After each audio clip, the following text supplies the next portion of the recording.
मालवीय और कांग्रेस के दिग्गज नेता पवन खेरा आमने सामने हो गए। इन दिनों के बीच ट्विटर पर एक वॉर शुरू हो गई है। इसकी वजह बताते हैं।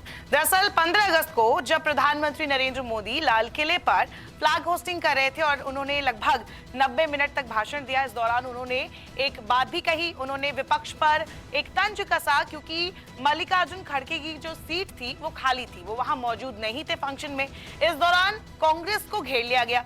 बीजेपी वालों ने कांग्रेस पर आरोप लगा दिया कि देखिए किस तरीके का विपक्ष है जो कि फ्लैग होस्टिंग के वक्त लाल किले की प्राचीर से जो इतना बड़ा फंक्शन होता है वहां पर मौजूद नहीं है कांग्रेस के अध्यक्ष। इसके बाद कांग्रेस के तमाम नेता, अगर देखा जाए तो उसमें मल्लिकार्जुन खड़गे भी थे और दिग्गज नेता राजीव शुक्ला भी थे, इन्होंने अपना बयान भी जारी किया और इस पर सफाई पेश की कि कारण क्या था। खड़गे ने खुद बताया कि उनकी आंखों में दिक्कत थी और कुछ सिक्योरिटी इश्यूज थे और इसके अलावा जो उनका प्रोटोकॉल था वहां पहुंचने का, जो रास्ते का पूरा व्यवस्था किया गया था वो उनके अकॉर्डिंग नहीं था। मतलब कि अगर वो वहां जाते तो उन्हें बहुत देर हो जाती, वो अपने हेडक्वार्टर में आकर फिर ध्वजारोहण नहीं कर पाते, ना ही घर में कर पाते, तो इसीलिए वो वहां नहीं गए। इसके बाद बीजेपी वालों ने फिर भी उनको घेरा और ट्विटर पर पवन खेरा ने मोर्चा संभाल लिया। ट्विटर पर उन्होंने लिखा, जाहिर तौर पर बीजेपी इस बात से नाराज है कि खड़गे जी पीएम के लाल किले के भाषण में मौजूद नहीं थे। क्या प्रधानमंत्री को इस बात का एहसास है कि उनकी मार्ग व्यवस्था के कारण खड़गे साहब के लिए ध्वजारोहण समारोह के लिए पार्टी मुख्यालय में समय पर पहुंचना असंभव हो गया होगा? क्या हमें स्वतंत्रता दिवस पर अपने मुख्यालय पर झंडा फहराने की आजादी भी नहीं है? घर पर 920 को झंडा लगाना एज पर इसके प्रोटोकॉल के हिसाब से, फिर मैं कांग्रेस ऑफिस में आके यहाँ पर भी झंडा फहराना है, तो यहाँ पहुंचा, यहाँ पर तो मैं पहुंच ही नहीं सकता था और उनकी सिक्योरिटी इतनी टाइट है, फर्स्ट प्राइम मिनिस्टर जाने तक दूसरे किसको भी नहीं छोड़ते। अब आजकल फिर वो होम मिनिस्टर को जाने तक फिर नहीं छोड़ते, फिर उसके बाद डिफेंस मिनिस्टर जाने के बाद, उसके बाद स्पीकर के बाद हम लोगों का नंबर लगता है। मैं यहाँ पहुंच ही नहीं सकता था, इसलिए मैं जो समय की अभाव से और इस प्रोटोकॉल और अपना सिक्योरिटी का जो अड़चन है, तो मेरे को तो यूं ही जैसा उनको छोड़ते हैं वैसा तो मुझे रास्ता नहीं देते, उन्होंने पार होने तक मेरे को वहीं ठहरा करते हैं।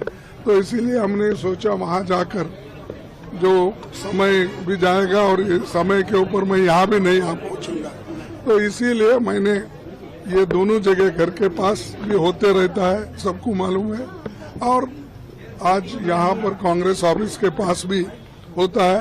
ये समय के लिए मैंने वहां पर जाना उचित नहीं समझा क्योंकि सिक्योरिटी की वजह से। इसी के बाद अमित मालवीय ने एक और ट्वीट किया और पवन खेरा को घेर लिया। उन्होंने लिखा, जो हम हमेशा से जानते थे उसे कहने के लिए धन्यवाद। कांग्रेस पार्टी को राष्ट्र से पहले रखती है। लाल किले पर कार्यक्रम एक सामूहिक उत्सव है जब पूरा देश एक साथ आता है। पार्टी कार्यक्रमों के समय में हमेशा बदलाव किया जा सकता है। किसी भी स्थिति में अब आपके पास सीखने और सुधार करने के लिए कम से कम 5 साल और है। उम्मीद है आने वाले समय में कांग्रेस पार्टी और वंशवाद से परे सोचेगी।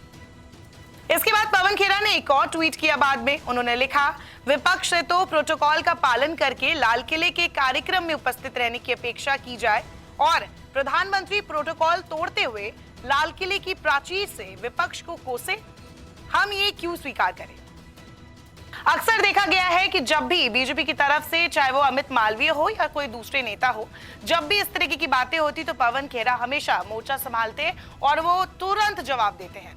अभी ये लड़ाई शुरू हुई है, क्या पता ये जंग और लंबी चले। पवन खेरा के पास हमेशा जवाब तैयार रहते हैं, लेकिन फिलहाल अगर देखा जाए तो इस वक्त मल्लिकार्जुन खड़गे जो कि लाल किले पर नहीं पहुंचे थे और उसकी वजह से एक बार फिर सियासत तेज हो गई है। बीजेपी और कांग्रेस आमने सामने है। इस पर आपकी क्या राय है, हमें कमेंट सेक्शन पर जरूर बताएं।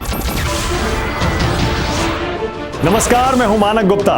अगर आपको हमारा ये वीडियो पसंद आया हो तो इसे लाइक और शेयर जरूर करें और हां, हमें सब्सक्राइब और फॉलो करना ना भूलें ताकि आप देश और दुनिया की कोई खबर मिस ना करें। तो जुड़े रहिए हमारे साथ और देखते रहिए News 24।